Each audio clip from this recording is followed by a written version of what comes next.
Lorsque le médecin permanent reçoit une déclaration de guérison supposée par la personne elle-même, ici à Lourdes, ou très souvent par email, par lettre, le docteur en charge, le médecin permanent, je suis le 15e permanent à Lourdes, le premier non français, le permanent commence à faire son job. Et son job, c'est de bâtir une expertise sous ce cas. Donc, ce de quoi nous avons besoin, c'est la documentation médicale. Une fois qu'on a suffisante matière et que le docteur reconnaît, le docteur permanent, le médecin permanent reconnaît le respect des critères de Lambertini, qui pour nous sont obligatoires, eh bien, alors le docteur peut convier une réunion collégiale que nous appelons à Lourdes et depuis un siècle et demi, le bureau. Le bureau de constatation est donc convié. Il y a toujours un médecin qui est rapporteur, qui prépare un rapport, qui présente à ses confrères, à ses pairs un rapport, et après la discussion est exactement comme on fait encore aujourd'hui dans les hôpitaux universitaires dans lesquels les étudiantes et les jeunes médecins apprennent à raisonner sous des critères.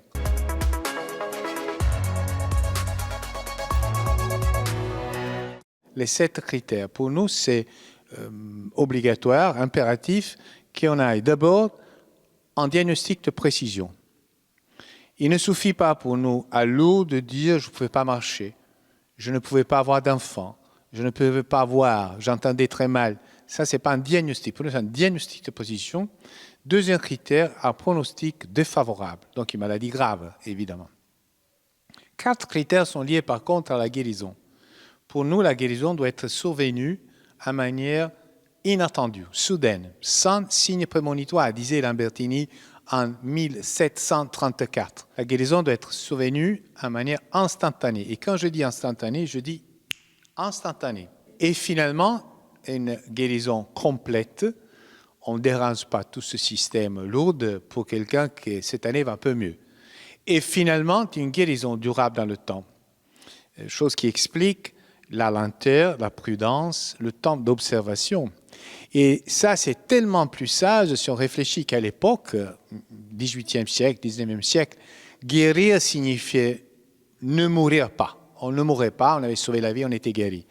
Mais aujourd'hui, avec l'actualité qui vient des maladies neurodégénératives, dans lesquelles on sait qu'il y a des périodes de fenêtres, dans lesquelles il y a la disparition temporaire des symptômes, on peut penser d'être en présence d'une guérison. En réalité, on est en présence d'une période d'interruption de la symptomatologie.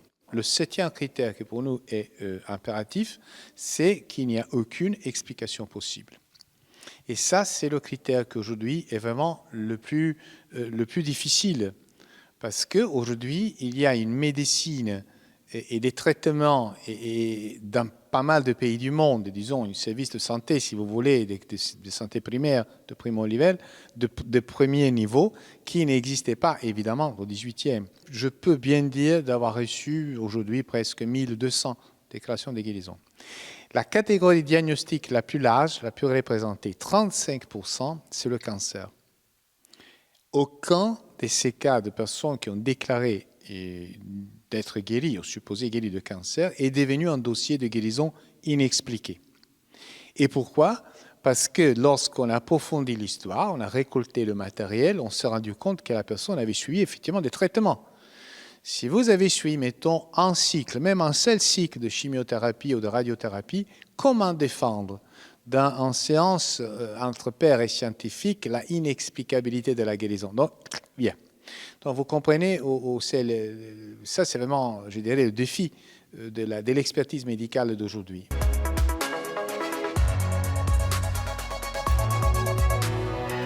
Lorsque, alors, en première lecture au bureau de constatation, ici, collégialement, et en suivant à la réunion annuelle du Comité médical international de Lourdes, qui est composé par contre par des savants, des chercheurs, des profs, qui sont les spécialistes dans les différents domaines de la médecine. Donc, en double lecture, on est effectivement devant une guérison inexpliquée à l'état actuel de nos connaissances. Ça, c'est un phénomène connu en médecine. En médecine, sous les revues scientifiques comme le Lancet, New England Journal of Medicine, etc., on a de temps en temps, plutôt rarement, mais on a des articles qui reportent des disparitions de maladies très graves sans explication. Donc on connaît le phénomène. Et je trouve que la force de la méthode Lourdes est exactement ça. À Lourdes, on peut respecter l'opinion d'un confrère médecin, donc d'un père, qui dit « D'accord, c'est vrai, il n'y a pas d'explication, mais un jour on pourra l'expliquer. Tant mieux, je respecte votre opinion. » Mais je peux prétendre et demander le même respect vers le pasteur de culte qui dira « Pour moi, là, je vois le doigt de Dieu. » Parce qu'en réalité, ce n'est pas nous les médecins qui entrent dans le miracle. Chapitres et paragraphes inexistants dans nos livres et nos études.